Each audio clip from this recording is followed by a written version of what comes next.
Goedendag kijkers, welkom bij een nieuwe Matrix video.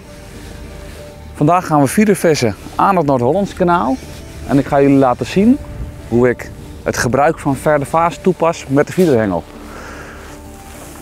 We zijn inmiddels een half uurtje aan het vissen. De tweede vis is in feit.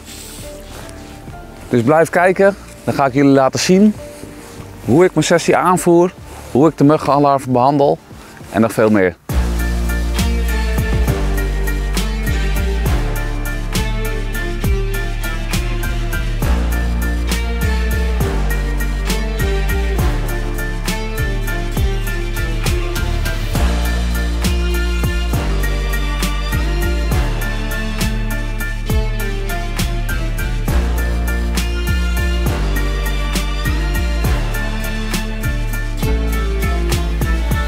Wanneer je gaat voeren met kleine muggenlarven, kan je het op 3 verschillende manieren doen.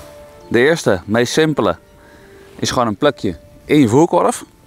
Zo van de krant af, in één keer erin. Je kan er ook voor kiezen om ze los te maken met lichte leem.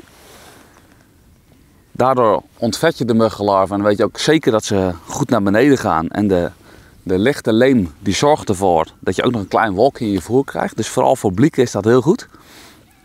En je kan ervoor zorgen dat ze heel compact naar de bodem gaan. En dat kan je doen door ze aan elkaar te kleven met grijze leem.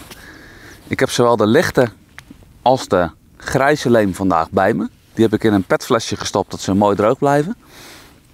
Nou, we beginnen met de lichte leem. Het losmaken met lichte leem is als je ver hebt die al wat langer ligt of die wat van mindere kwaliteit geworden is lichte leem het meest handige. Mocht je dan een paar dooien ertussen hebben zitten, dan krijg je de ver ook goed uit elkaar.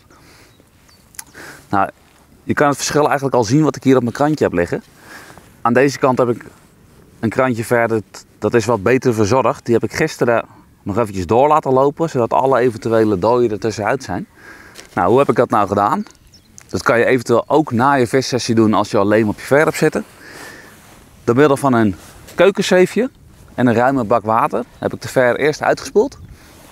En daarna, tip van de dag, door een klein netje laten uitlopen. Dus ik heb een groentenetje. Dit kan je gewoon in de supermarkt kopen. Wordt gebruikt om het plastic te voorkomen. Dus een simpel netje, kost echt een paar dubbeltjes. Je ver uitspoelen in het netje. Het netje leg je op een gewone voerzeef in een bak water. En alle vertjes kruipen door het netje heen. En de eventuele dooien of de minder gemotiveerde die blijven achter.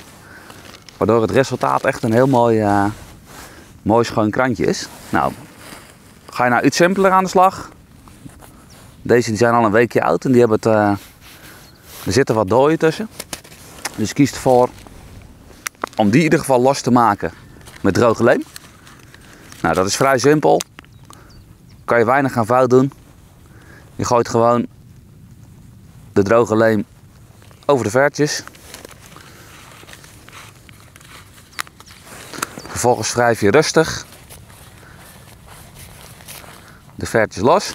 En eigenlijk hoe beter de kwaliteit is, des te makkelijker ze los van elkaar komen.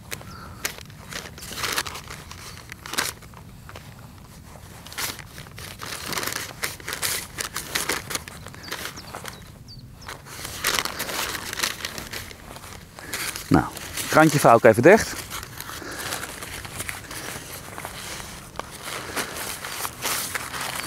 En als je over een kwartiertje gaat beginnen, zal je zien, dan zijn ze allemaal mooi losgekomen. De tweede optie die ik heb vandaag, dat zijn de vertjes die ik ga plakken. En dat ga ik vooral gebruiken wanneer je dus veel aan wil brengen. Compact, goed bij elkaar, goed op je voerplek is het ideaal om een bolletje geplakte ver te voeren. Nou, dat doe ik door middel van grijze leem. Net als bij de lichte leem, alleen dan ietsje minder. Strooi je dus een heel klein beetje eroverheen. En net als met de lichte leem maak je ze dan los. En eigenlijk moet je hier precies genoeg gebruiken om de vertjes van elkaar af te krijgen. Met de grijze leem doe je in dit geval redelijk voorzichtig. Dus precies genoeg om ze allemaal los te krijgen in eerste instantie. En vervolgens maak je ze met een plantenspuit. Een klein beetje vochtig. Als je nou geen plantenspuit bij je hebt, kan je ook je krantje omslaan en de achterkant van de krant met je hand gewoon met water nat maken. Zodat ze iets vochtig worden. Ze moeten niet kletsnat worden. Maar we hebben ze nu dus los van elkaar. We maken ze iets vochtig.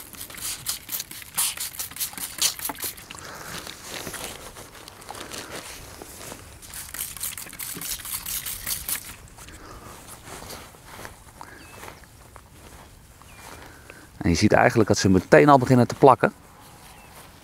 Het is nu een kwestie van krantje gewoon dicht.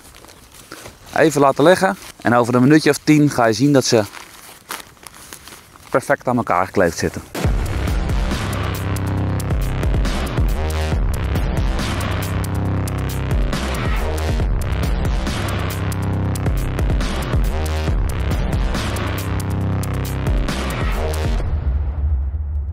Nou, wanneer je met muggenlarven gaat vissen, dan wil je dat je kleine muggenlarven eigenlijk zo vers mogelijk zijn. Dus die haal je het liefst op, direct op de dag dat ze bij je hengelsportzaak geleverd worden. En die bewaar je het beste door ze plat uitgelegd in de koelkast te leggen. Zodat er zo min mogelijk druk op zit. Dus plat uitgelegd in een klein beetje vochtige krant. En die krant keer je het beste elke dag eventjes om, zodat ze enigszins los blijven in die krant. Voor de grote muggenlarven is het beste wanneer je die een week van tevoren al ophaalt bij je hengelsportzaak. Dus een week voordat je gaat vissen. Zodat je ze in koud water kan afharden. Dus op het moment dat je ze geleverd krijgt, zijn de muggenlarven vaak nog wat zacht. Door ze in een bak met koud water te zetten en dat water elke dag te verversen, zal je zien dat gedurende de week de larven harder worden. Waardoor ze wat beter aan je haak blijven zitten en ook levendiger aan je haak blijven. Dus wat doe je? Je zet ze vlak neer in een bak met koud water. En elke dag laat je ze door een zeefje lopen. Zodat de dode of de bijna dode muggenlarven eruit gaan. En eigenlijk de sterke, harde overblijven. Dus gedurende de week zal je zien dat er elke keer een paar afvallen. Waardoor je aan het einde van de week een goed levende harde muggenlarve overhoudt. Die ook levendig aan je haak blijven.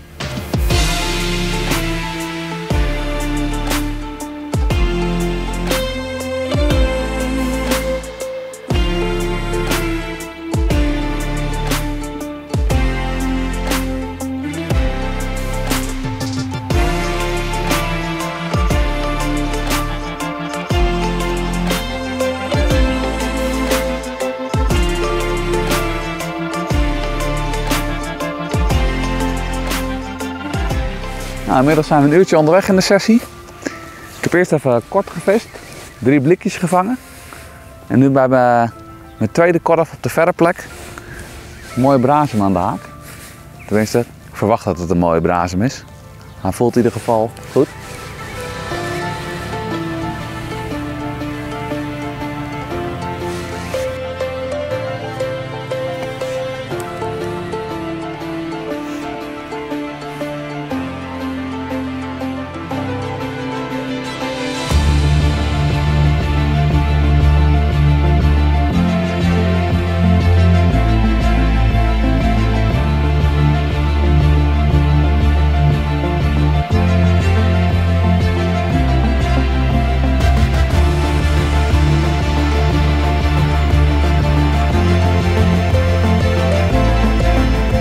Qua aanvoeren heb ik ervoor gekozen om de lange lijn aan te voeren met 4 korven met daarin een flinke bol geplakte ver. Dus de ver die ik vanochtend met de grijze leem losgemaakt heb en vervolgens aan elkaar geplakt.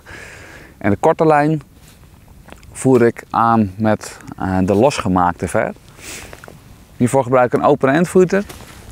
En eigenlijk ga ik gewoon direct vissen. En om de 2-3 minuten gooi ik de eerste 5 keer in en daarna laat ik hem wat langer liggen. Ik kies ervoor om de korte lijn met de losgemaakte ver aan te voeren. Omdat die een wolk geeft van de leem. Verwacht ook kort wat kleinere vissen als de stek aan de overkant. Dus de stek aan de overkant kies ik juist de geplakte ver, omdat je dan veel vers voert Dus veel aas, zonder leem. En daarbij voer ik ook gewoon een paar geknipte wormpjes en wat kasters mee.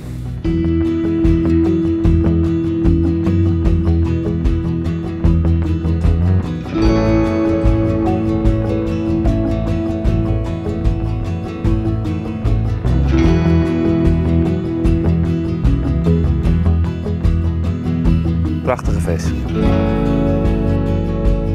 De setup die ik vandaag gebruik. Voor de korte lijn heb ik vandaag een 11 voets hengel mee. De Horizon Pro en de Ethos XRS. Bij de hengels zit een nieuwe Ethos molen. Gevuld met 800ste gevlochten lijn. Ik kies voor gevlochten lijn omdat de aanbeten vaak snel en kort zijn. En je vis met vrij gevoelig aas. Omdat ik die muggenlarven nu gebruik, kort ik mijn onderlijn ietsje in. Zoals ik al zei, de beten zijn vaak snel en het aas is snel kapot, dus je moet vrij vlot slaan. De voorslag welke ik gebruik is voor de korte lijn 20/100ste Submerge Mono. De lengte van die voorslag hou ik zo kort mogelijk, dus net iets langer dan de hengellengte. Ik wil toch iets rek hebben, daarom heb ik een voorslag. Maar ik wil ook mijn beten goed kunnen zien en omdat dat muggenlarven heel snel aangevreten zijn, dus heel snel kapot, moet je al je beten kunnen zien. Vandaar dat ik de voorslag iets korter hou als normaal. De onderlijn kort ik ook ietsje in. Waar ik standaard 75 centimeter gebruik, begin ik nu met 60. Ook om zo snel mogelijk die aanbeten te kunnen zien. En qua korf is de enige aanpassing die ik doe, is dat ik zowel op de lange als de korte lijn een plastic korf gebruik. Dus een open end feeder. Dit doe ik omdat wanneer je een gaaskorf gebruikt, de muggenlarven nog wel eens in het gaas willen blijven hangen. En dan heb je kans dat je je plek een beetje te groot maakt, zodat ze er dan halverwege uit gaan vallen. Dus op de korte lijn gewoon een open end feeder. En op de lange lijn gebruik ik de Horizon XD, dat is een plastic speedkorf.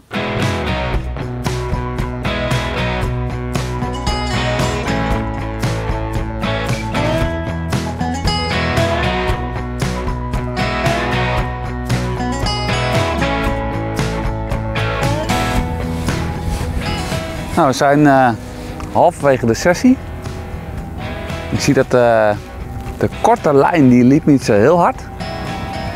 Ik ben een beetje aan het stretchen geweest. Ik heb behoorlijk wat muggenlarven aan de overkant gebracht. Eigenlijk losgemaakt. Daar zag ik dat ik op een gegeven moment heel veel beet van kleine vis kreeg. Nou, toen heb ik eventjes kort gevist, een kwartiertje. En nu weer terug naar de overkant. Ik heb nu twee stukjes messpier en 2 muggenlarven in de haak gedaan. En ik kreeg eigenlijk na een paar kleine tikjes, gooide die maar in één keer terug.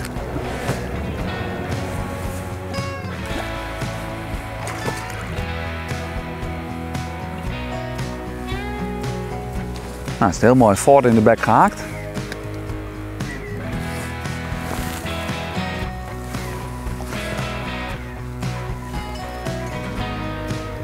Prachtige vis.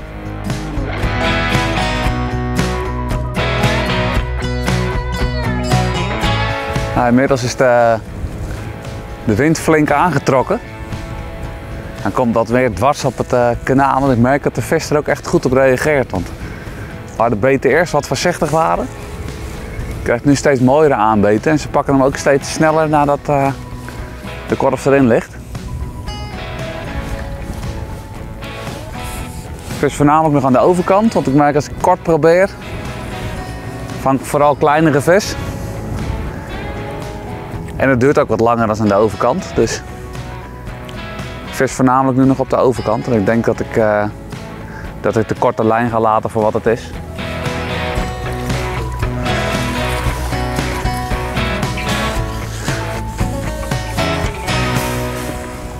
Netjes voorin gehaakt.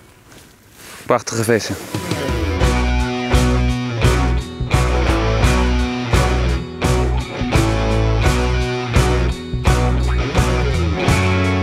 Nou, tussendoor nog een mooi koolblaadje.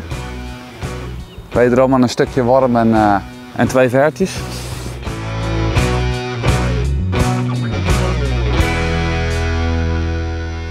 De sessie loopt op zijn eind. Vooral toen de wind flink op kwam zetten, merk ik dat de beten mooier werden. De vis ligt echt goed op de plek. Ik krijg ook best veel lijnzwemmers. Ik merk dat die vis echt in de buurt van mijn korf aan het zoeken is. Dus veel lijnzwemmers en ook wat mooiere beten nu. Aardig wat vis gevangen. Veel verschillende soorten ook. Brazems, varens, koorblijtjes. Mooie winden tussendoor. En nu nog één grote onbekende. Weer een prachtige brazem. Dit keer aan een stukje mesworm. En 2 muggenlarven erbij. Dit is de laatste van de sessie. Ik hoop dat jullie er wat van opgestoken hebben. En tot de volgende keer.